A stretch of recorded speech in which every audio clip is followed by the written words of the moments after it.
Hi friends, welcome back to smart Rajeshwari kitchen. ఎలా ఉన్నారు friends? అందరూ బాగున్నారా?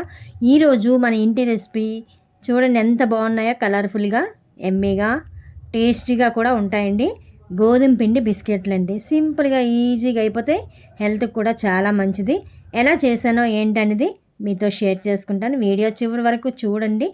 చూసి మీకు నచ్చితే లైక్ చేయండి, షేర్ చేయండి, సబ్స్క్రైబ్ చేయండి. పిల్లలు ఇంటి దగ్గరే ఉంటారు కాబట్టి సింపుల్గా ఈజీగా అయిపోయే స్నాక్స్ ఏమైనా రెడీ చేశారంటే అల్లరి చేయకుండా హ్యాపీగా ఉంటారు. ఇంక వీడియోలోకి వెళ్ళిపోదాం రండి.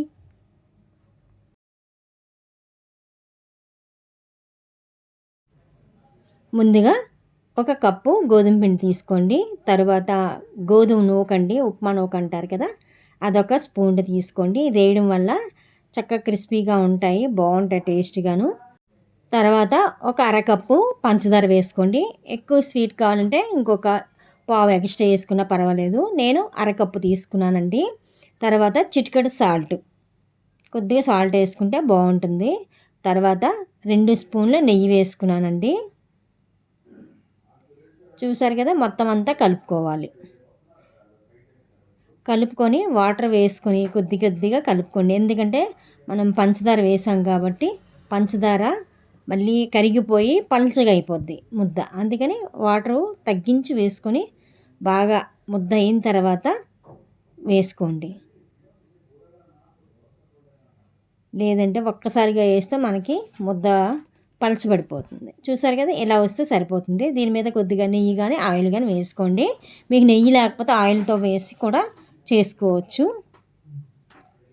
చూసారు కదా, ఇలాగా పైన నెయ్యి వేసి కాస్త మనం ఈలోగా ఆయిల్ పెట్టుకుందాము. ఆయిల్ పెట్టేలోగా చేసేసుకోవచ్చు. స్టవ్ మీద ఆయిల్ పెట్టానండి. ఈలో మనం చేసేలాగా ఆయిల్ మరుగుతుంది. మీడియంలో పెట్టేసుకోండి. ఇప్పుడు చపాతీ ముద్దలాగా తీసుకుని చపాతీలాగా ఒత్తాలి. ఒత్తుకొని ఇలాగ ఏదైనా బాటిల్ మూత ఉంటుంది కదా, లేదంటే గ్లాస్ కానీ ఇలాగ రౌండ్గా మీకు బిస్కెట్లు ఏ షేప్లో కావాలంటే ఆ షేప్లో ఇలా రౌండ్గా తీసుకోండి. చూసారు కదా, నేను ఇలా రౌండ్ షేపే తీసుకున్నానండి. అంతే ఫ్రెండ్స్. కొద్దిగా పిండి కొద్దిగా ఎక్కువ వేసుకొనే చపాతీలా వత్తండి. ఎందుకంటే మనం పంచదార వేసాం, పొడైనా వేసుకోవచ్చు. పంచదార వేస్తే కొద్దిగా క్రిస్పీగా, మనం గోధుమ ఒకటి వేసాం కాబట్టి క్రిస్పీగా చాలా బాగుంటాయండి. నవ్వులుతుంటే పంచదార నూక తగులుతుంది, చాలా బాగుంటాయి. అందుకనేసి నేను పంచదార వేసాను అనమాట. పొడైనా వేసుకోవచ్చండి. పంచదార వేసినప్పుడు మట్టుగా చపాతీకి ఒత్తేటప్పుడు అంటుకుపోద్ది మన రొట్టెల కర్రకి. అందుకనే కొద్దిగా గోధుమ పిండి ఎక్కువ వేసుకొని చపాతీలా పాముకోండి. చూసారు కదా, మీడియంలోనే పెట్టుకున్నాను. తర్వాత ఇలా వేసిన తర్వాత సిమిల్లో పెట్టేసుకోండి. లేదంటే పైన మాడిపోతుంది, లోపల ఉడకదు.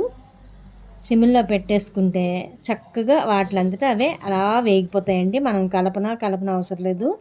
వాటిలంతా అవే పైకి వచ్చి చక్కగా క్రిస్పీగా వేగిపోతాయి. చూసారు కదా, వేగిపోయండి. అంతే, ఈ కలర్ వచ్చేసరికి తీసేసుకోవడమే. ఎమ్మీగా బిస్కెట్లు రెడీ. పిల్లలకి వెంటనే చేసి ఇచ్చేవచ్చండి. అంత బాగుంటాయి టేస్టీగాను, చాలా సరదా పడిపోతారు. చూసారు కదా, ఇంకంతే ఫ్రెండ్స్. మా వీడియో మీకు నచ్చితే లైక్ చేసి, షేర్ చేసి, సబ్స్క్రైబ్ చేయండి. సింపుల్గా ఈజీగా అయిపోయాయి. చూసారా, మళ్ళీ మంచి వీడియోతో కలుస్తా ఫ్రెండ్స్. తప్పనిసరిగా మీరు చేసుకొని మీకు ఎలా వచ్చిందో కామెంట్ ద్వారా కామెంట్ చేయండి. Thank you for watching. Bye friends.